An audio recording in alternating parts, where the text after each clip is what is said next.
जिला मी निरक्षर समजत होते तीच सर्वात मोठी शक्तिशाली निघाली.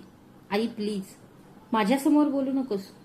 तुझी तुटक मराठी आणि गावठी भाषा ऐकून लोक काय विचार करतील. डायनिंग टेबलवर बसलेल्या नव्याच्या तोंडून हे शब्द निघताच खोलीत अचानक शांतता पसरली. समोर बसलेल्या सासूबाई सुहासिनी देवी किंचित हसल्या, शांतपणे आपलं ताट भरलं आणि स्वयंपाकघरात गेल्या. त्यांच्या चेहऱ्यावर वेदना दिसत होत्या, पण ती त्यांची सवयच होती. त्यांच्या सुनेने असं करण्याची ही काही पहिली वेळ नव्हती. तिला निरक्षर म्हणून हिणवले होते. नव्या एका मोठ्या कॉर्पोरेट ऑफिसमध्ये काम करत होती. इंग्रजी तिच्यासाठी केवळ एक भाषा नव्हती, तर ती अभिमानाची बाब होती. तिला वाटायचे की गावात तिची सासू जी जगाचे काहीही भान न ठेवता मोठी झाली होती, पाहुणे आली की जास्त लोकांच्या नजरेत येणे टाळत असे. तिला भीती होती की तिच्या साधेपणाला आणि विनयशीलतेला धक्का लागेल. तिची साधी राहणी, तिची समाजातील प्रतिमा खराब होऊ शकली असती. पण त्या दिवशी असं काहीतरी घडणार होतं जे या घराचा पायाच हादरवून टाकणार होतं. पुढच्या आठवड्यात एक परदेशी ग्राहक पहिल्यांदाच त्यांच्या घरी येणार होता. कोट्यावधी रुपयांचा एक सौदा पणाला लागला होता. घरभर तयारी सुरू होती. नव्या एकच गोष्ट पुन्हा पुन्हा सांगत होती, मम्मी तू त्या दिवशी तुझ्या खोलीतच थांब, बाहेर यायची गरज नाही. सुहासिनी देवी सहजपणे म्हणाल्या, ठीक आहे सुनबाई, तुम्हाला जे योग्य वाटेल ते करा. पण त्याच रात्री जेव्हा सर्वजण झोपले होते तेव्हा सुहासिनी देवी आपल्या जुन्या खोलीत परत गेल्या. तिने एका लाकडी पेटीतून एक पिवळी पडलेली डायरी काढली आणि बराच वेळ तिच्याकडे एकटक पाहत राहिली. त्यात काही इंग्रजी नोंदी, परदेशी पत्त्यांची जुनी पत्रे आणि तिचा एक फोटो होता. ती एका अनोख्या मंचावर हसत उभी होती. ही सुहासिनी देवी होती. कोण होती ती? खरंच एक सामान्य गावची स्त्री होती का?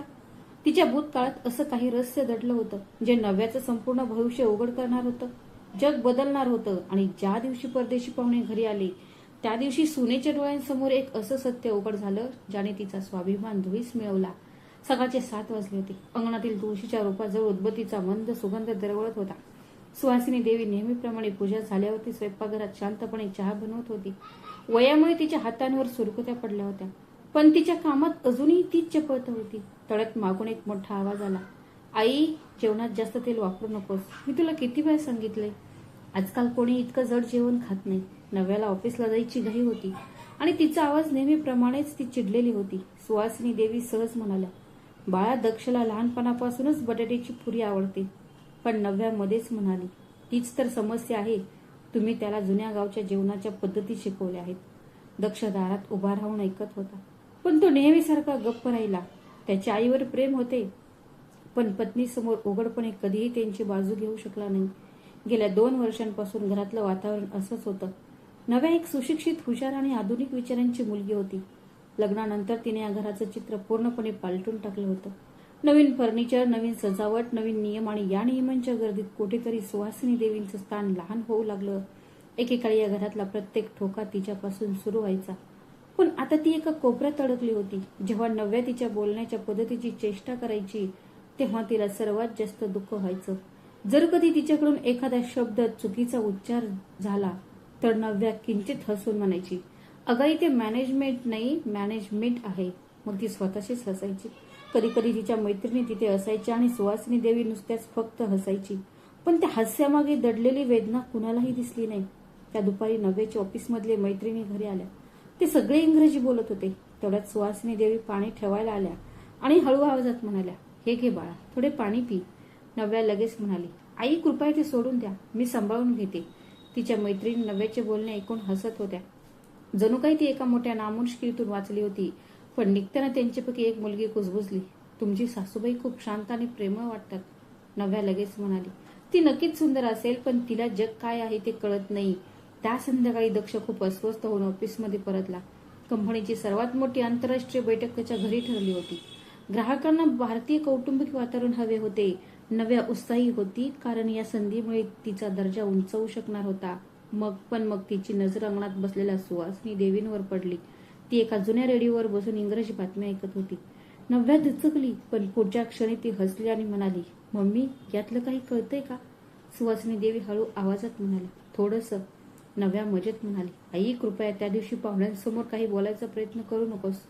हे शब्द सुहासिनी देवींना बाणासारखे तिच्या काळजाला लागलं, पण तरीही ती शांत आवाजात म्हणाली, मी तुम्हाला लाजिरवाणं होऊ देणार नाही, असा प्रयत्न करेन. त्या रात्री सगळे झोपले, पण सुवासिनी देवींना झोप लागली नाही. त्या हळूहळू जाग्या झाल्या. तिने कपाट उघडले आणि एका जुन्या खोक्यातून एक डायरी बाहेर काढून ती पाहू लागली. डायरीच्या पहिल्या पानावर लिहिले होते, स्वप्ने कधीच मरत नाहीत. त्याच्या खाली एका परदेशी विद्यापीठाचा त्यावर शिक्का मारलेला होता. तिचे डोळे पाण्याने भरले. कदाचित ही केवळ एक जुनी डायरी नसावी, तर तिच्या अपूर्ण आयुष्याची कहाणी असावी. एक अशी कहाणी जिचा शोध घेण्याची तसदी या घरातील कोणीही घेतली नव्हती. दुसऱ्या दिवशी परदेशी पाहुण्यांच्या स्वागताची तयारी सुरू झाली. नव्या सकाळपासूनच घराची अंतर्गत सजावट भांडेकुंडे आणि मेनूमध्ये व्यस्त होती. तिने संपूर्ण घर हॉटेलसारखे सजवायचे ठरवले होते. कोण काय घालणार, कोण कुठे बसणार, कोण काय बोलणार, हे सगळं तिच्याच हातात होतं. पण या सगळ्यात एक व्यक्ती अशी होती जिला ती कुटुंबाचा भाग सुद्धा मानत नव्हती. सुवासिनी देवी. सकाळी ती अंगणात फुले तोडत असताना नव्या मागून ओरडली, मम्मी, त्या दिवशी तुझी साधी सुती साडी घालून जास्त लोकांमध्ये जाऊ नकोस. काही गरज नाही. सुवासिनी देवींनी हलकीच मान हलवली. त्यांच्या चेहऱ्यावर तक्रारीचा भाव नव्हता, पण आतून काहीतरी तुटत होते. त्याच वेळी शेजारच्या वृद्ध महिला शारदा काकी तिथे आल्या. त्या हसून म्हणाल्या, हे सुवासिनी, मी ऐकलं काही मोठे परदेशी लोक आपल्या घरी येणार आहेत. नव्या लगेच मध्ये म्हणाली, हो आंटी, ते एका खूप मोठ्या कंपनीचे लोक आहेत. त्यामुळे आपल्याला सगळं थोडं व्यावसायिकपणेच करावं लागेल. शारदा काकी हसून म्हणाल्या, मग तुमच्या सासूबाईंना सगळ्यात जास्त काम असेल. कॉलेजच्या दिवसात तर अख्खी तहसील त्यांचीच होती. त्या इंग्रजीतून उदाहरणे देत असत. नव्या दचकली. पहिल्यांदाच तिने शारदा काकींकडे निरखून पाहिले. तुमचं काय म्हणणं आहे? काकी आणखी काही बोलण्याआधीच सुवासिनी देवी हळुवारपणे म्हणाल्या. तिने विषय बदलला. अरे सोडून दे काकू, ती जुनी गोष्ट आहे. पण पहिल्यांदाच नव्याच्या मनात एक प्रश्न निर्माण झाला. त्या रात्री सगळे झोपल्यावर नव्या पाणी आणायला स्वयंपाकघरात गेली. त्याच वेळी तिला खोलीतून हलकासा प्रकाश दिसला. त्याने दार किंचित उघडले आणि पाहिले की चष्मा घालून सुवासिनी देवी एक जुने इंग्रजी पुस्तक वाचत होत्या. त्यांचा आवाज मृदू होता, पण उच्चार मात्र अगदी अचूक स्पष्ट होता. नव्या क्षणभर अविश्वासाने तिथेच उभी राहिली. मग अचानक पुस्तकातून एक जुना फोटो खाली पडला. नव्याने तो उचलला आणि तिच्या पायाखालची जमीनच सरकल्यासारखं तिला वाटलं. फोटोमध्ये तरुण सुवासिनी देवी कुठल्या तरी परदेशात रंगमंचावर उभ्या होत्या. त्यांच्या गळ्यात एक पदक होते आणि त्यांच्या मागे मोठ्या अक्षरात लिहिलेले होते, आंतरराष्ट्रीय भाषा विनिमय लंडन. नव्याचे डोळे विस्फारले. हे तुम्ही आहात? तिने थरथरत्या आवाजात विचारले. सुवासिनी देवी क्षणभर शांत राहिल्या. मग त्या हळुवारपणे हसल्या. हो बाळा, अगदी पहिल्यांदाच नव्याला जाणवले की जिला ती नेहमी एक सामान्य गावची स्त्री समजत होती, तिच्या आत एक संपूर्ण वेगळे जग दडलेले असू शकते. तिने संकोचून विचारले, पण तुम्ही मला हे कधीच का नाही सांगितलं? हातात फोटो धरून सुवासिनी देवीने एक दीर्घ श्वास घेतला. सगळं काही सांगायला वेळच नसतो सुनबाई, आणि कधी कधी लोकांना ऐकायची सुद्धा इच्छा नसते. त्यांचा आवाजात तक्रार नव्हती, पण थकवा होता. मग तिने हळूहळू तिची गोष्ट सांगायला सुरुवात केली. तिने सांगितले की तिच्या तरुणपणी तिला भाषा शिकण्याची प्रचंड आवड होती. तिने एका लहानशा गावातील शाळेत शिक्षण घेतले आणि शिष्यवृत्ती मिळवली. ती जिंकली. ती परदेशातही गेली. तिने अनेक व्यासपीठांवर भारताचे प्रतिनिधित्व केले. पण लग्नानंतर कौटुंबिक जबाबदाऱ्यांनी सर्व काही हिरावून घेतले. तिच्या पतीचे अचानक निधन झाले. त्यांच्या मृत्यूनंतर त्यांनी आपल्या मुलाला एकट्याने वाढवण्यासाठी आपली सर्व स्वप्ने सोडून दिली. दक्ष लहान होता म्हणून मी नोकरी सोडली, त्या हळू आवाजात म्हणाल्या. मला वाटलं की माझा मुलगा मोठा झाल्यावर समजून घेईल, पण कदाचित काळाच्या ओघात माझी ओळख कुठेतरी हरवून गेली होती. नव्या निशब्द होती. तिच्याकडे उत्तर नव्हते. पहिल्यांदाच तिला तिचेच शब्द आठवले. निरक्षर, गावची मुलगी, लाजिरवाणी गोष्ट, आणि प्रत्येक शब्द आता तिच्या कानात हातोड्यासारखे घुमत होते. पण गोष्ट अजून संपली नव्हती, कारण पुढचाच दिवस नव्याला तिच्या आयुष्यातील सर्वात मोठा धडा शिकवणारा ठरणार होता. दुसऱ्या दिवशी सकाळी घरात लगबग सुरू होती. परदेशी पाहुण्यांचे आगमन अवघ्या काही तासातच होणार होते. नव्या सकाळपासून प्रत्येक लहान सहान गोष्टीवर लक्ष ठेवून होती. दिव्यानखानातील उषा खूपच जीर्ण झाल्या होत्या. टेबलावर कोणती प्लेट कुठे ठेवायची, कोणती फुले कोणत्या फुलदाणीत ठेवायची, सगळं तिच्या योजनेनुसार असायला हवं होतं. पण बाहेरून कितीही व्यवस्थित दिसत असलं तरी ते परिपूर्णतेपेक्षा खूप दूर आहे. तिला जेवढे जास्त जाणवत होते तेवढेच तिचे मन गोंधळत होते. त्या रात्री सुवासिनी देवींबद्दलचे सत्य कळल्यानंतर ती तिच्या डोळ्यात डोळे घालून पाहू शकली नाही. पहिल्यांदाच तिला जाणीव झाली की तिने एका व्यक्तीचा विश्वासघात केला आहे. तिला न ओळखताच तिने त्यांच्या कपड्यांवरून, वागण्यावरून आणि वयावरून याचा अंदाज बांधला होता. पण तिचा अहंकार पूर्णपणे भंगला नव्हता. तिने स्वतःला समजावले, ठीक आहे, आई शिकलेली असेल, पण आजचं जग वेगळं आहे. दुपारपर्यंत घर पूर्णपणे तयार झालं होतं. दक्ष सारखा घड्याळाकडे बघत होता. त्याच्या कंपनीचा कोट्यावधींचा सौदा या बैठकीवर अवलंबून होता. तळ्यात बाहेर मोठ्या वाहनांचा आवाज आला. परदेशी पाहुणे आले होते. 2 पुरुष आणि 1 स्त्री. त्यांच्या भारतीय अनुवादकासह 4 जण आत आले. नव्या आत्मविश्वासाने त्यांचे स्वागत करण्यात आले. सुरुवातीला सर्व काही सुरळीत चालले होते. इंग्रजीमध्ये संभाषण सुरू होते. कॉफी दिली जात होती. दक्ष त्याचे सादरीकरण करत होता. मग अचानक परदेशी महिला पाहुणी एलेनाची नजर भिंतीवर टांगलेल्या एका जुन्या चित्रावर पडली. ती हसली आणि म्हणाली, हे चित्र पारंपरिक दिसते. कोणी काढले? दक्ष आणि नव्या दोघेही क्षणभर शांत राहिले, कारण त्यांना स्वतःला माहीत नव्हते. मग मागून एक मंद आवाज आला, हे माझ्या दिवंगत पतीने काढले होते, जवळजवळ 30 वर्षांपूर्वी. काही वेळापूर्वी सगळ्यांनी आपली नजर वळवली. सुहासिनी देवी दारात उभ्या होत्या. एक साधी सुती साडी, कोणताही आव्हानलेला नाही, पण त्यांच्या चेहऱ्यावर एक विलक्षण आत्मविश्वास होता. नव्याचं हृदय अचानक धडधडू लागलं. आपल्याकडून एखादी चूक होईल की काय अशी तिला भीती वाटत होती. पण पुढच्याच क्षणी जे घडले त्याने खोलीतील वातावरणच बदलून टाकले. एलेना हसली आणि त्याच्याशी इंग्रजीत बोलू लागली. सुहासिनी देवीनी तितक्याच अस्सल खेळत इंग्रजीमध्ये जराही न डबकता उत्तर दिले. त्यांचा उच्चार इतका स्पष्ट होता की अनुवादकालाही क्षणभर आश्चर्य वाटले. हळूहळू संभाषण भारतीय कला, गावे आणि कला या विषयांकडे वळले. सुहासिनी देवी ज्या आपुलकीने बोलत होत्या त्यामुळे परदेशी पाहुणे अधिकाधिक प्रभावित होत होते. त्यांनी गावातील सणांबद्दल सांगितले. तिने भारतीय नातेसंबंधांचे आणि अगदी मातीच्या गंधाचंही इतक्या सुंदर शब्दात वर्णन केले की खोलीतील प्रत्येक जण एकने थांबूच शकला नाही. नव्याचे डोळे विस्फारले. पहिल्यांदाच तिला जाणवले की खरं शिक्षण म्हणजे केवळ मोठ्या पदव्या किंवा महागडे कपडे नव्हे, ती व्यक्तीची समज, अनुभव आणि वर्तणूक याबद्दल असतं. मग एलेना हसून म्हणाली, सुहासिनीबाई, तुम्ही बोला. लंडनमध्ये भेटलेल्या अनेक प्राध्यापकांपेक्षा उत्तम. हे ऐकून नव्याची मान झुकली. ज्या सासूला ती पाहुण्यांपासून दूर ठेवू इच्छित होती तीच आता घरातील सर्वात महत्वाची व्यक्ती बनली होती. पण खरा धक्का तर अजून बसायचा होता. संभाषणादरम्यान परदेशी पाहुण्यांनी कंपनीच्या एका कायदेशीर दस्तऐवजावर प्रश्न विचारला. अनुवादकाला ते नीट समजावून सांगता आले नाही. दक्ष चिंतेत होता. परिस्थिती आणखी चिघळू शकली असती. तेवढ्यात सुहासिनी देवीनी हळुवारपणे फाईल घेतली आणि शांतपणे इंग्रजीत त्याची संपूर्ण व्यवस्था समजावून सांगितली. खोलीत शांतता पसरली. परदेशी संघ लगेच समाधानी झाला. थोड्याच वेळात सौदा पक्का झाला. दक्षचे डोळे आनंदाने भरून आले होते. त्याने पहिल्यांदाच आपल्या आईकडे अभिमानाने पाहिले. पण नव्या ती आतून पूर्णपणे खचली होती. तिला प्रत्येक टोमणा, प्रत्येक विनोद आणि तो प्रत्येक क्षण आठवत होता जेव्हा तिने केवळ तिच्या साधेपणामुळे सुहासिनी देवीला कमी लेखले होते. बैठक संपल्यानंतर परदेशी पाहुणे जाताना म्हणाले, तुमची आई या घराचा आत्मा आहे. हे शब्द नव्याच्या हृदयाला भिडले, कारण पहिल्यांदाच तिला जाणवले की ज्या स्त्रीला ती नेहमी रोखून धरत असे तीच या घराची सर्वात मोठी ताकद होती. परदेशी पाहुणे निघून गेल्यावर घरात एक विचित्र शांतता पसरली. काही तासांपूर्वीपर्यंत तिथे असलेले चित्र, खोली इंग्रजी संभाषण आणि हास्याने गजबजलेली होती. पण आता फक्त घड्याळाच्या टिकटिकचा आवाज ऐकू येत होता. दक्ष आनंदाने आपल्या आईकडे पाहत होता. त्याच्या कंपनीचा सौदा निश्चित झाला होता आणि त्यामागे सुहासिनी देवी होत्या. पण नव्याला आपल्या मनात वादळ उठत असल्याचे जाणवत होते. ती स्वयंपाकघरात गेली. पाण्याचा ग्लास उचलला, पण तिचे हात प्रचंड थरथरत होते.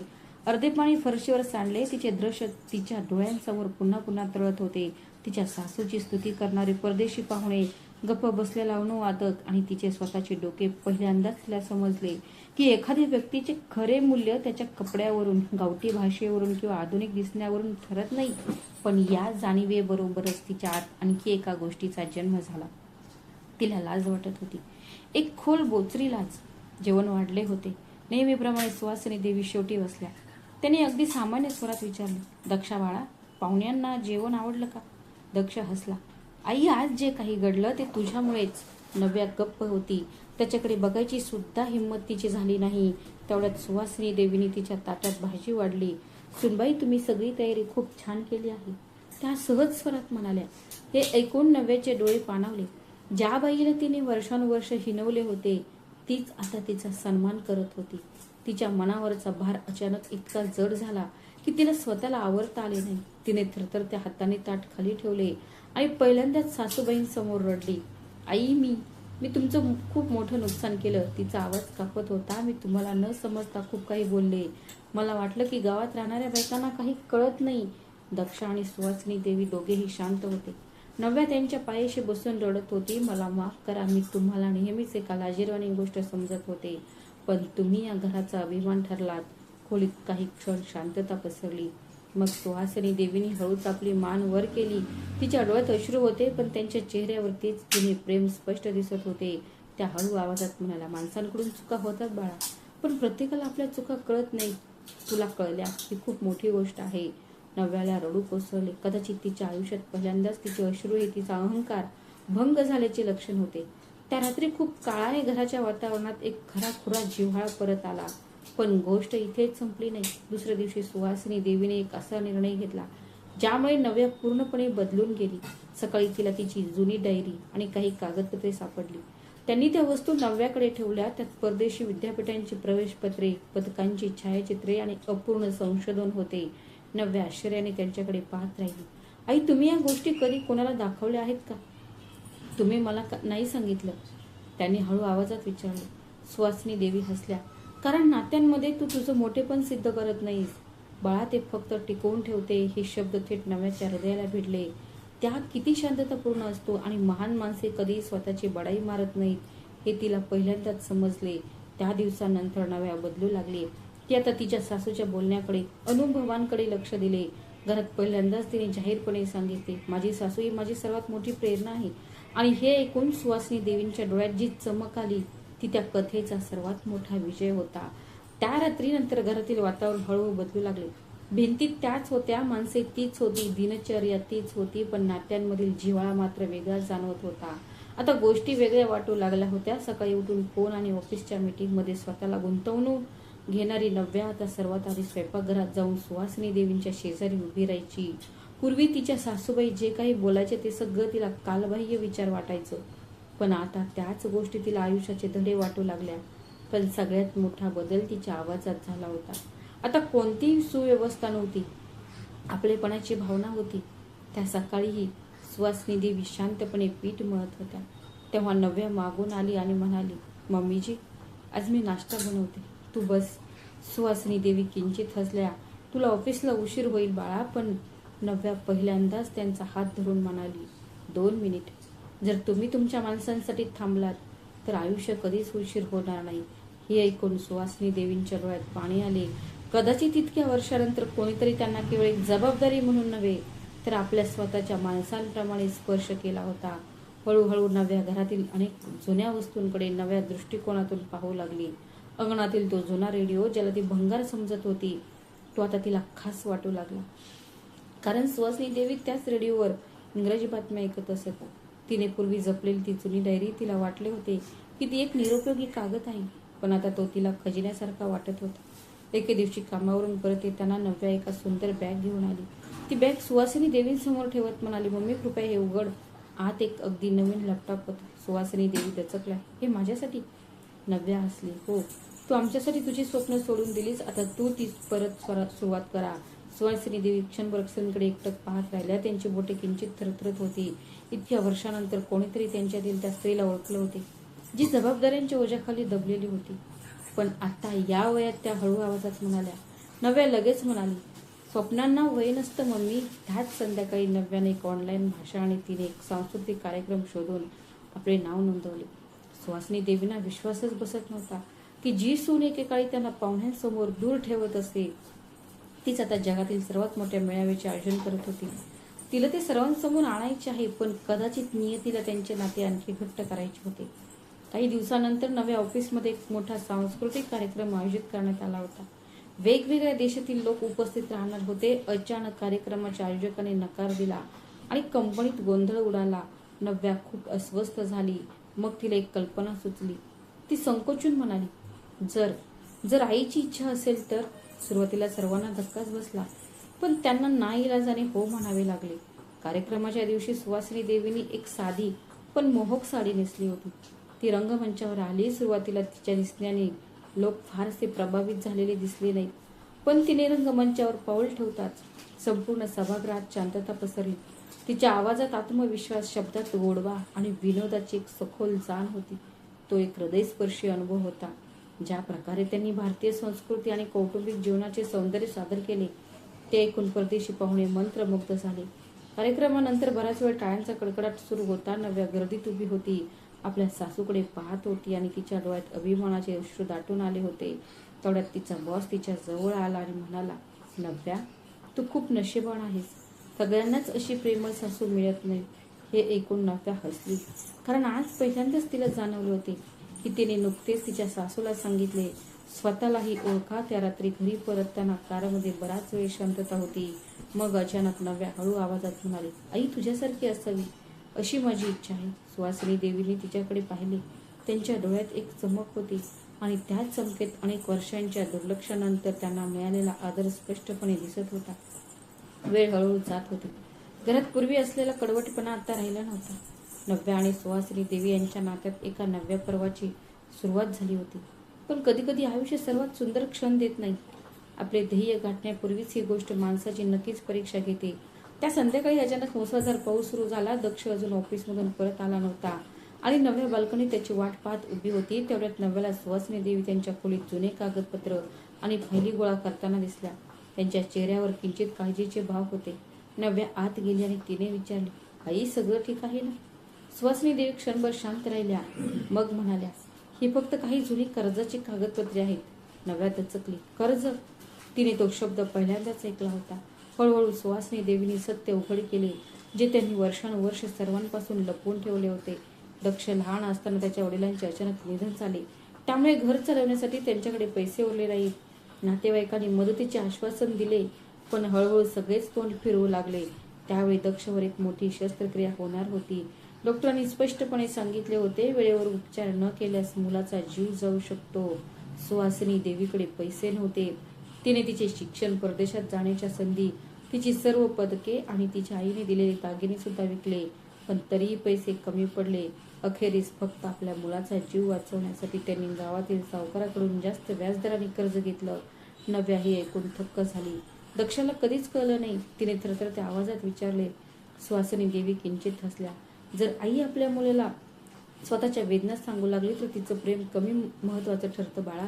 हे ऐकून नव्याच्या डोळ्यात पाणी आले. तिला आठवले की तिने याच स्त्रीला किती वेळा जुनाट विचारांची हिणवले होते. खरे तर ज्या आयुष्याचा आणि सुखसोयींचा तिला अभिमान होता, त्याचा पाया तिनेच घातला होता. सुहासिनी देवींचा त्याग तिच्यावर अवलंबून होता. तेवढ्यात दरवाजा उघडला आणि दक्ष घरी आला. त्या दोघींना रडताना पाहून तो घाबरला. नव्या काही बोलण्याआधीच सुहासिनी देवीने ते प्रकरण लपवण्याचा प्रयत्न केला. पण यावेळी नव्या गप्प बसली नाही. तिने दक्षाला सगळं सत्य सांगितलं. प्रत्येक संघर्ष, प्रत्येक त्याग, औषधासाठी तिची आई प्रत्येक रात्री उपाशी राहायची. दक्ष ऐकत राहिला आणि मग हळूहळू त्याचे डोळे पाण्याने भरले. आई, तू मला हे कधीच का नाही सांगितलंस? त्याचा आवाज थरथरत होता. सुहासिनी देवी फक्त म्हणाल्या, जेणेकरून तुला कधीच ओझं वाटणार नाही. दुसऱ्या क्षणी दक्ष आपल्या आईच्या पायाशी बसला आणि ढसाढसा रडला. कदाचित पहिल्यांदाच त्याला जाणीव झाली की त्याचे यश हे केवळ त्याच्या कष्टाचे फळ आहे. त्याच्या आईचं संपूर्ण आयुष्य त्या घटनेमुळे झाकवलं गेलं होतं. त्या रात्री घरातल्या कोणालाही नीट झोप लागली नाही. पण त्याच रात्री आणखी एक निर्णय घेण्यात आला. दुसऱ्या दिवशी सकाळी दक्ष बँकेत गेला आणि सकाळी उठल्याबरोबर त्याने त्याच्या आईचे जुने कर्ज पूर्णपणे फेडले होते. पावती घेऊन घरी परतल्यावर त्याने तो कागद सुहासिनी देवींच्या हातात ठेवला. आता तुझ्या आयुष्याकडे आई काही ओझं पडणार नाही, तो डोळ्यात पाणी आणून म्हणाला. सुहासिनी देवी काही क्षण त्या पावतीकडे एकटक पाहत राहिल्या. मग त्यांच्या डोळ्यात अश्रू दाटून आले. हा केवळ कर्जमुक्तीचा क्षण नव्हता. हा तो क्षण होता जेव्हा त्याच्या आईच्या अनेक वर्षांच्या वेदना संपल्या होत्या. जिथे हे सर्व काही तक्रार न करता सहन केले होते. नव्या दूर उभी राहून हे सर्व पाहत होती. तिने मनात निश्चय केला की या घरात सुहासिनी देवी आता फक्त दक्षाचेच असतील. ती आता केवळ आई राहणार नव्हती, तर या घराची सर्वात महत्वाची ओळख बनणार होती. सुहासिनी देवीची जुनी कर्ज फेडल्यानंतर घरातील वातावरणच जणू बदलले होते. वर्षानुवर्ष तिच्या डोळ्यांमागे शांतपणे साचत असलेल्या वेदनेला अखेर वाट मोकळी झाली होती. तिला हळूहळू हलके वाटू लागले होते. पूर्वी घरातील सगळी कामं ती शांतपणे करायची, जेणेकरून तिच्या असण्याने कोणालाही ओझे वाटू नये. पण आता पहिल्यांदाच तिला जाणवू लागलं की या घरात तिचं स्थान फक्त स्वयंपाकापुरतं मर्यादित नाही. नव्याचा स्वभाव पूर्णपणे बदलला आहे. जी सून एकेकाळी तिला पाहुण्यांसमोर येण्यापासून रोखायची, तीच आता अभिमानाने तिची सगळीकडे ओळख करून देते. त्या रविवारी दक्षच्या ऑफिसमधले काही लोक जेवायला येणार होते. पूर्वीप्रमाणेच नव्या सर्व तयारी करत होती. पण यावेळी तिने सर्वात आधी आपल्या सासूबाईंची निवड केली. एक फिकट गुलाबी रंगाची साडी काढून तिच्या पलंगावर ठेवली. ही माझ्यासाठी आहे का? सुहासिनी देवीने आश्चर्याने विचारले. हो मम्मी, आज तू आमच्या सोबत बसणार आहेस. नव्या हसली. सर्वात जास्त बोलणारी तूच असशील. हे ऐकून सुवासिनी देवींच्या डोळ्यात पाणी आले. एकेकाळी तिला पडद्यात ठेवू पाहणारी तीच सून आता अशी वागत आहे ज्यावर तिचा विश्वासच बसत नव्हता. संध्याकाळी पाहुणे आले. गप्पा सुरू झाल्या. सुरुवातीला काही औपचारिक बोलणे झाले, पण नंतर वातावरण हळूहळू हलके झाले. मग दक्षचे एक वरिष्ठ अधिकारी आले. सुवासिनी देवींनी विचारले, मॅडम, तुम्ही इतकं चांगलं इंग्रजी कुठून शिकला? थोडी क्षणभर शांतता पसरली. नव्या हसून म्हणाली, सर, तिने फक्त भाषाच नाही तर तिची स्वप्नही शिकली. हे ऐकून सुवासिनी देवीने लगेच विषय बदलण्याचा प्रयत्न केला, पण पहिल्यांदाच नव्या थांबली. तिने सर्वांसमोर आपल्या पूर्वीच्या कर्तृत्वाबद्दल सांगितले. तिने तिच्या भूतकाळातील कर्तृत्वाबद्दल सांगितले. परदेशी परिषदा, शिष्यवृत्ती, संशोधन आणि त्याग. खोलीतील लोक सुवासिनी देवींकडे आश्चर्याने पाहत राहिले, पण तिलाच सर्वात जास्त आश्चर्य वाटले होते, कारण पहिल्यांदाच कोणीतरी तिच्या त्यागाचे वर्णन एक कहाणी म्हणून नव्हे तर एक सन्मान म्हणून करत होते. तेवढ्यातच दक्षचे वरिष्ठ कार्यकारी म्हणाले, मॅडम, आम्ही एक आंतरराष्ट्रीय सांस्कृतिक कार्यक्रमाचे आयोजन करत आहोत. तुमची इच्छा असल्यास आम्हाला तुमच्या अनुभवाची खरोखरच गरज आहे. सुवासिनी देवींना लगेच नकार द्यायचा होता, पण नव्या तिचा हात धरून म्हणाली, आई, वय महत्वाचं नाही, धाडस थांबवतं, आणि तुझं धाडस अजून संपलेलं नाही. त्या रात्री सुवासिनी देवी बराच वेळ बाल्कनीत बसून राहिल्या. वारा वाहत होता. तिची नजर आकाशावर गेली होती, पण तिच्या डोळ्यात गत काळातील आठवणी दाटून येत होत्या. एकेकाळी तिची ही स्वप्ने स्वतःसाठी पाहिली होती, मग आयुष्याच्या जबाबदाऱ्यांनी त्यांना ग्रासले. तिने स्वतःसाठी ते स्वप्न पाहिलं होतं, मग आयुष्याच्या जबाबदारीने त्याला इतकं भारावून टाकलं की त्या स्वतःलाच मागे सोडून गेल्या. पण आज इतक्या वर्षानंतर असं वाटते की आयुष्य पुन्हा दारावर दस्तक देत आहे. पुढील काही दिवसात नव्या तिला तिच्या सर्व तयारीमध्ये मदत करत होती. तिने तिच्या जुन्या नोट्स व्यवस्थित लावल्या, तिला लॅपटॉप कसा वापरायचा हे शिकवले आणि तिचे प्रेझेंटेशन तयार करण्यास मदत केली.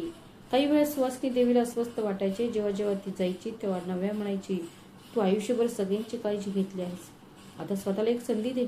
हळूहळू त्यांचे नाते केवळ सासूसून इतकेच मर्यादित राहिले नाही, त्या आई मुलीसारख्या झाल्या. आपुलकीची भावना मनात हळूहळू रुजू लागली. एके संध्याकाळी सराव करत असताना सुवासिनी देवी अचानक थांबल्या. त्यांचे डोळे पाणवले होते. काय झालं मम्मी? नव्याने विचारले. सुवासिनी देवी थरथरत्या आवाजात म्हणाल्या, जर माझे पती आज जिवंत असते तर ते कदाचित खूप आनंदी झाले असते. नव्या एकही शब्द न बोलता त्यांचा हात धरून राहिली. त्या स्पर्शात आदर होता, आपलेपणाची भावना होती आणि पुन्हा कधीही असे न करण्याचे वचनही होते. तिला एकटेपणा जाणवू दिला जाणार नव्हता, पण आयुष्याने तिच्यासाठी आणखी एक अनपेक्षित वळण राखून ठेवले होते. कारण ज्या कार्यक्रमाला सुवासिनी देवी जाणार होत्या तिथे ती त्याच्याशी संबंधित असलेल्या एका चेहऱ्याला भेटणार होत्या, ज्याला पाहताच त्याच्या पायाखालची जमीनच सरकणार होती. आंतरराष्ट्रीय सांस्कृतिक कार्यक्रमाचा दिवस अखेर आला आहे. शहरातील सर्वात मोठे सभागृह सुंदरपणे सजवले होते. विविध देशातील पाहुणे, माध्यमांचे कॅमेरे, लखलखणारे दिवे आणि संपूर्ण मंच उत्सवाच्या उत्साहात होता. मोठा पडदा चालू होता. सगळं काही एखाद्या भव्य सत्कार समारंभासारखं दिसत होतं. नव्या सकाळपासून सुवासिनी देवींसोबत होती. तिने स्वतःच आपली साडी नीट केली, केस सावरले आणि म्हणाली, आज सगळे तुला पाहूनच ओळखतील की खरा सन्मान काय असतो. सुवासिनी देवी किंचित हसल्या, पण त्यांच्या चेहऱ्यावर अस्वस्थता स्पष्ट दिसत होती. इतक्या वर्षानंतर पुन्हा एकदा मोठ्या मंचावर येणे त्यांच्यासाठी सोपे नव्हते. कार्यक्रम सुरू झाला. विविध वक्त्यांनी मंचावर भाषण केले. मग सूत्रसंचालकांनी पुढच्या नावाची घोषणा केली. श्रीमती सुवासिनी त्रिवेदी यांना भाषेवर विशेष व्याख्यान देण्यासाठी आमंत्रित करत आहोत. संपूर्ण सभागृह टाळ्यांच्या कडकडाटाने दुमदुमले. नव्या आणि दक्ष अभिमानाने तिच्याकडे पाहत उभे होते. सुवासिनी देवी हळूच मंचावर आली. सुरुवातीला तिचा आवाज किंचित थरथरत होता, पण काही क्षणातच तिचा पूर्वीचा आत्मविश्वास परत आला. तिने भारतीय कुटुंबाची ताकद, नात्यांमधील सखोलता आणि भाषेच्या सामर्थ्याबद्दल सांगितले. ते दडलेल्या भावनांबद्दल इतक्या सुंदरपणे बोलल्या की संपूर्ण सभागृह मंत्रमुग्ध होऊन ऐकत होते. अनेक परदेशी पाहुण्यांनी तर त्यांच्या मोबाईल फोनवर त्यांचे संभाषण रेकॉर्ड करायला सुरुवात केली. पण मग त्यांची नजर त्यांच्या समोरच्या दृश्यावर पडली. ते पुढच्या रांगेत बसलेल्या एका माणसावर पडलं आणि तिचे शब्द अचानक थांबले. तिचा चेहरा फिक्का पडला. तिचे हात हलकेच थरथरू लागले. नव्या प्रचंड घाबरली होती. पहिल्यांदाच तिने आपल्या सासूला इतक्या घाबरलेल्या अवस्थेत पाहिले होते. ते अस्वस्थ दिसत होते. त्यांच्या समोर बसलेला सुमारे 70 वर्षांचा एक परदेशी माणूस सतत त्यांच्याकडे पाहत होता. त्यांच्या डोळ्यात ओळख आणि खेदही होता. तो कार्यक्रम कसा तरी संपला. टाळ्यांचा कडकडाट झाला आणि लोक आदर व्यक्त करण्यासाठी उभे राहिले, पण सुवासिनी देवींचे लक्ष दुसरीकडेच होते. रंगमंचावरून खाली उतरताच त्या पटकन रंगमंचाच्या मागे गेल्या. आई काय झालं? नव्याने घाबरून विचारले. सुहासिनी देवी काही क्षण शांत राहिल्या. मग हळू आवाजात म्हणाल्या, तो माणूस एड्रियन. कोणता एड्रियन? नव्या म्हणाली. एड्रियन. सुहासिनी देवींच्या डोळ्यात पाणी आले. खूप वर्षांपासून जेव्हा मी लंडनमध्ये शिकत होते तो माझा संशोधन सहकारी होता. नव्या शांतपणे ऐकत राहिली. तिला वाटत होतं की मी थांबावं, आपण एकत्र काम करू शकू. त्याने मला लग्नाची मागणी सुद्धा घातली होती. नव्याला धक्काच बसला. तिचा शांत, तिच्याबरोबर सामान्य दिसणाऱ्या सासूच्या भूतकाळात असा एखादा काळा अध्याय नक्कीच दडलेला असणार. मग तुम्ही नकार का दिला? तिने हळू आवाजात विचारले. सुहासिनी देवी जड आवाजात म्हणाल्या, कारण त्याच वेळी तुमचे सासरे आजारी पडले आणि मग काही महिन्यांनी त्यांचे निधन झाले. मला एक लहान मूल होते, घर होते, जबाबदाऱ्या होत्या. मी ते सर्व सोडून दिले. त्यांच्या डोळ्यात पाणी तरळले. त्यानंतर मी कधीच मागे येऊन पाहिले नाही. तळ्यात मागून एक हळूवार आवाज आला, सुहासिनी. ते दोघेही मागे येऊन पाहू लागले. तोच परदेशी माणूस त्यांच्यासमोर उभा होता. तिथे एड्रियन उभा होता. त्याचे डोळे पाणावले होते. तो थरथरत्या आवाजात म्हणाला, मी कित्येक वर्ष तुला शोधत होतो. सुहासिनी देवींचा श्वास जलद झाला. नव्याला पहिल्यांदाच समजले की तिच्या सासूने केवळ तिची कारकीर्दच सोडली नव्हती, तर तिने तिचे प्रेम, तिची ओळख आणि तिचे संपूर्ण जगत सोडून दिले होते. माहीत आहे का, मी लग्न केलं नाही कारण मी एड्रियन हळू आवाजात म्हणाला, कारण मला नेहमी वाटायचं की तू एक दिवस परत येशील. हे ऐकून नव्याचे डोळे पाणावले. तिला जाणवले की तिच्या सासूचे आयुष्य म्हणजे केवळ त्यागाची कहाणी नव्हती, तर अपूर्ण स्वप्नांचा आणि दाबून ठेवलेल्या भावनांचा सागर होता. काही क्षण शांतता पसरली.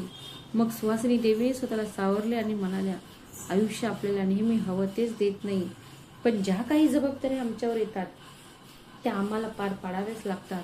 एड्रियन फक्त त्यांच्याकडे बघत राहिला. त्याच क्षणी नव्याला जाणवले की तिची सासू केवळ उत्तमच नव्हती, तर ती अफाट होती. ती एक खणखर स्त्री होती, पण तिला कल्पना नव्हती की दुसऱ्याच दिवशी ती एक असा निर्णय घेणार होती जो तिच्या कुटुंबाचे आयुष्य बदलून टाकेल. दुसऱ्या दिवशी सकाळी घरातलं वातावरण वरवर पाहता सामान्य वाटत होतं, पण आतून आतमध्ये आदल्या रात्रीच्या घटनेमुळे सगळ्यांची मनं चक्रावत होती. नव्याला बराच वेळ झोप लागली नाही. तेच दृश्य तिच्या डोळ्यासमोर सतत तरळत होतं. स्टेजच्या मागे उभे असलेले एड्रियनचे पाणावलेले डोळे आणि सुहासिनी देवींचा तो शांत चेहरा, ज्यावर वर्षानुवर्षांची वेदना लपलेली होती. तिला पहिल्यांदाच जाणवले की तिची सासू केवळ एक आई नसून एक अशी स्त्री होती जिच्याकडे जबाबदाऱ्यांच्या आगीने आयुष्याचे सर्व रंग शांतपणे भस्मसात केले होते. त्या दिवशी सकाळी जेव्हा नव्या स्वयंपाकघरात आली तेव्हा तिने सुहासिनी देवीला नेहमीप्रमाणे चहा बनवताना पाहिले. सगळं काही अगदी सामान्य होतं, जणू काही झालंच नव्हतं. नव्या काही क्षण त्यांच्याकडे एकटक पाहत राहिली. मग ती हळू आवाजात म्हणाली, आई, तू स्वतःसाठी जगण्याचा कधी विचार केला नाहीस का? सुहासिनी देवी हलकेच हसली. प्रत्येक स्त्रीला वाटतं बाळा, पण सगळ्यांनाच संधी मिळत नाही. तेवढ्यात दारावरची घंटा वाजली. एड्रियन बाहेर उभा होता. त्याच्या हातात राणीची फाईल आणि एक लहानसा एक डब्बा होता. दक्षिणे त्याला आत बोलवले. वातावरण थोडे अस्वस्थ करणारे होते, पण एड्रियनच्या डोळ्यातील आदर स्पष्ट दिसत होता. खाली बसताना तो म्हणाला, मी आज तुम्हाला फक्त एक गोष्ट सांगायला आलो आहे. सगळे शांत झाले. त्याने हळुवारपणे फाईल सुहासिनी देवींसमोर ठेवली. हा तुमचा अपूर्ण संशोधन प्रकल्प आहे, जो मी आजपर्यंत जपून ठेवला होता. सुहासिनी देवींचे हात थरथरत होते. तिने फाईल उघडली. आत ते जुने कागदपत्री, नोंदी आणि हाताने लिहिलेले विचार होते, जे तिने वर्षापूर्वी सोडून दिले होते. तिचे डोळे पाण्याने भरले. एड्रियन पुढे म्हणाला, मी या महिन्यात युरोपमध्ये एक सांस्कृतिक भाषा संस्था सुरू करत आहे आणि तुम्ही त्याचा भाग व्हावे अशी माझी इच्छा आहे. यावेळी तुमच्या स्वप्नांचा त्याग करू नका. खोलीत शांतता पसरली. नव्या आणि दक्ष एकमेकांकडे पाहू लागली. ही केवळ नोकरीची संधी नव्हती, तर सुहासिनी देवींचं संपूर्ण राहिलेलं आयुष्य पुन्हा जगण्याची संधी होती. पण सर्वात मोठा प्रश्न होता की या वयात ते आपले आयुष्य जगू शकतील का? मी सगळं काही मागे सोडून जाणार का? थोड्या वेळाने सुहासिनी देवी उठून बाल्कनीत गेल्या. बाहेर हलकी झुळूक वाहत होती. तिच्यासमोर दोन मार्ग होते. एक जबाबदाऱ्यांमध्ये तिने सोडून दिलेलं आयुष्य आणि दुसरं जे तिला जगायलाच मिळालं नाही. नव्या हळूच म्हणाली, आई, तुला जायचं असेल तर आम्ही तुला कधीच थांबवणार नाही. ती हळू आवाजात म्हणाली. सुहासिनी देवी तिच्याकडे बघत होत्या. त्यांना डोळ्यात स्नेह होता. आणि तुम्ही लोक? नव्या हसली, पण तिचे डोळे पाणवले होते. ती स्त्री जिने आपले संपूर्ण आयुष्य आमच्यासाठी तिची स्वप्ने पूर्ण करण्यात घालवले. सोडून दे, आपण त्यांच्यासाठी एवढंही करू शकत नाही का? तेवढ्यात दक्ष मागून आला. त्याने आईचा हात धरला. आई, लहानपणापासून तू मला उडायला शिकवलं आहेस, आता तुझी पाळी आहे. हे ऐकून सुहासिनी देवींच्या डोळ्यात अश्रू दाटून आले. कदाचित पहिल्यांदाच त्यांना जाणवले की त्यांचे बलिदान व्यर्थ गेले नव्हते. पण पुढच्या क्षणी त्यांनी एक असा निर्णय घेतला की सर्वांना धक्का बसला. ती हळू आवाजात म्हणाली, मी कुठेही जाणार नाही. नव्या आणि दक्ष दोघेही आश्चर्यचकित झाले. पण का मम्मी? नव्या जवळजवळ रडलीच. सुहासिनी देवी हसल्या, कारण आता मला माझ्या घरी जायचं आहे. तुमची स्वप्ने एकट्याने जगू नका. ज्या मुली जबाबदाऱ्यामुळे आपली स्वप्ने सोडून देतात त्यांना ती पुन्हा करण्याची संधी मिळावी अशी माझी इच्छा आहे. सर्वजण शांतपणे ऐकत होते. ती पुढे बोलू लागली, मला इथेच राहून एक भाषा आणि व्यक्तिमत्व विकास केंद्र सुरू करायचं आहे, जिथे गावातील आणि छोट्या शहरातील महिला विनामूल्य शिकू शकतील, जेणेकरून इतर कोणत्याही महिलेला केवळ परिस्थितीमुळे कमीपणा वाटणार नाही. त्यामुळे स्वतःला कमी लेखू नकोस. नव्या डोळ्यात पाणी तळाले. काही लोक स्वतःसाठी नाही तर इतरांसाठी जगतात हे तिला पहिल्यांदाच जाणवले. एड्रियन सुद्धा हसत होता. कदाचित तिला जाणवले असेल की सुहासिनी देवी अजूनही तशीच होती, जी स्वतःच्या दुःखापेक्षा इतरांच्या आशांना अधिक महत्त्व देत असे. त्या संध्याकाळी पहिल्यांदाच घराबाहेर एक नवीन पाटी दिसली. सुहासिनी भाषा आणि व्यक्तिमत्व केंद्र असा एक नवीन फलक लावण्यात आला आणि त्या फलकाकडे पाहून नव्याला वाटले की आज तिच्या सासूने केवळ स्वतःचीच नव्हे तर हजारो महिलांची मान उंचावली आहे. काही महिने उलटून गेले होते. आता ते घर केवळ दक्षच्या नोकरीसाठी किंवा नव्याच्या आधुनिक विचारांसाठी ओळखले जात नव्हते, तर सुहासिनी देवींच्या छोट्याशा केंद्रासाठी ओळखले जाऊ लागले होते, जिथे सर्व वयोगटातील स्त्रिया शिकायला येत असत. काही जण इंग्रजी बोलायला शिकत होते, काही जण मुलाखतींची तयारी करत होते, तर काही जण केवळ आपला गमावलेला आत्मविश्वास परत मिळवण्यासाठी आले होते. सर्वात उल्लेखनीय गोष्ट ही होती की तिथे सुहासिनी देवी भेटायला येणाऱ्या प्रत्येक स्त्रीला एकच गोष्ट सांगायच्या, भाषेने माणसाची किंमत ठरत नाही, आत्मसन्मानाने ठरते. हळूहळू त्यांचे केंद्र शहरात चर्चेचा विषय बनले. अनेक वृत्तपत्रांनी त्यांच्याबद्दल लिहिले. लोक तिला आदराने हाक मारू लागले. पण या सगळ्यातला सर्वात मोठा बदल नव्यामध्ये झाला होता. आता ती सगळीकडे दिसू लागली होती. ती अभिमानाने आपल्या सासूची ओळख करून द्यायची. एकेकाळी आपल्या आवाजामुळे लाज वाटणारी सून आता आपण जे काही बोलायचं ते रेकॉर्ड करून सोशल मीडियावर टाकायची.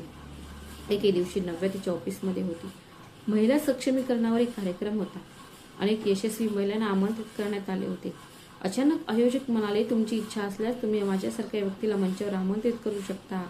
जी व्यक्ती तुझं आयुष्य बदलू शकली असती. संपूर्ण हॉलमध्ये शांतता पसरली. नव्या काही क्षण स्तब्ध राहिली. मग तिचे डोळे पाण्याने भरले. एक क्षणही न घालवता ती म्हणाली, मला माझ्या सासूबाईंना बोलवायचं आहे. मला आवडेल. थोड्या वेळाने जेव्हा सुहासिनी देवी मंचावर आल्या तेव्हा संपूर्ण सभागृह टाळ्यांच्या कडकडाटाने दुमदुमले. नव्या हातात माईक घेतला, पण बोलताना तिचा आवाज थरथरत होता. काही वर्षांपूर्वी मला वाटायचं की शिक्षण म्हणजे फक्त पदव्या आणि हुशारी म्हणजे फक्त इंग्रजी बोलणे. मी माझ्या सासूला एक सामान्य गावची स्त्री समजतच असे. तिची भाषा, तिचे कपडे सगळंच मला कालबाह्य वाटायचं. ते कपडे सगळं जुनं दिसत होतं. संपूर्ण हॉल शांतपणे ऐकत होता. नव्याने डोळ्यातून अश्रू उगळले. पण मला खूप उशीर झाला की कळलं की घर मोठेपणा दिखाऊपणात नसतं, ते त्यागात असतं. ते अस्तित्वात नाही, ते त्यागात आहे. ज्या स्त्रीला मी निरक्षर समजत होते तिने आपले संपूर्ण आयुष्य इतरांच्या स्वप्नांसाठी समर्पित केलं. मंचावर बसलेल्या सुहासिनी देवींच्याही डोळ्यात पाणी आले. नव्या रडत रडत पुढे म्हणाली, आज जर मी नात्यांचा आदर करायला शिकले असेल तर ते फक्त तिच्यामुळेच. ती माझी सासू नाही, ती माझ्यासाठी एक सर्वात मोठा धडा आहे. पुढच्या क्षणी संपूर्ण सभागृह उभे राहिले आणि त्यांनी टाळ्या वाजवल्या. संगीत वाजू लागले. अनेकांच्या डोळ्यात पाणी आले होते. पण त्या गर्दीत सर्वात जास्त भावूक झालेल्या होत्या स्वतः सुहासिनी देवी. कारण आयुष्याने त्यांच्याकडून जे हिरावून घेतले होते ते त्याहूनही खूप काहीतरी अधिक होते, याची जाणीव त्यांना पहिल्यांदाच झाली होती. कार्यक्रम संपल्यावर नव्या तिच्या सासूला मिठी मारून ढसाढसा रडली. आई, जर त्या दिवशी परदेशी पाहुणे घरी आले नसते तर कदाचित मी तुम्हाला पुन्हा कधीच पाहू शकले नसते. मला काही कळतच नाही. सुहासिनी देवी त्यांच्या डोक्यावरून हात फिरवत म्हणाल्या, बाळा, योग्य व्यक्तीचं महत्त्व समजावून सांगण्यासाठी कधी कधी देव आपल्याला योग्य वेळेची वाट पाहायला लावतो. बाहेर हलका पाऊस सुरू झाला होता. ढगांमधून सूर्यकिरण डोकावत होता. नव्या बाल्कनीत उभी राहून बायकांमध्ये हसणाऱ्या आपल्या सासूकडे पाहत होती. तिच्या चेहऱ्यावर शांती होती, कारण आज तिला समजले होते, जी व्यक्ती आपल्याला सर्वात सामान्य वाटते तीच अनेकदा आपल्या आयुष्यातील सर्वात विलक्षण कहाणी ठरते. तुमच्या बाबतीत असेच झाले आहे का? ज्या गोष्टी आपल्याला सामान्य वाटतात त्या कधी कधी आपल्या आयुष्यातील सर्वात विलक्षण कहाणी ठरतात. तुम्ही कधी कोणाला त्यांच्या कपड्यांवरून, भाषेवरून किंवा सामान्य जीवनशैलीवरून गैरसमज करून घेतला आहे का? हे पाहिल्यानंतर तुमचा जीवनाबद्दलचा समज चुकला का? मित्रांनो, जर तुम्हाला व्हिडिओ आवडला असेल तर व्हिडिओला लाईक करा, शेअर करा आणि आमच्या चॅनलवर नवीन असेल तर आमच्या चॅनलला सबस्क्राईब करायला विसरू नका. भेटूया अशाच आणखी एका नवीन कथेत. तोपर्यंत स्वतःची आणि तुमच्या प्रियजनांची काळजी घ्या. श्री स्वामी समर्थ. धन्यवाद.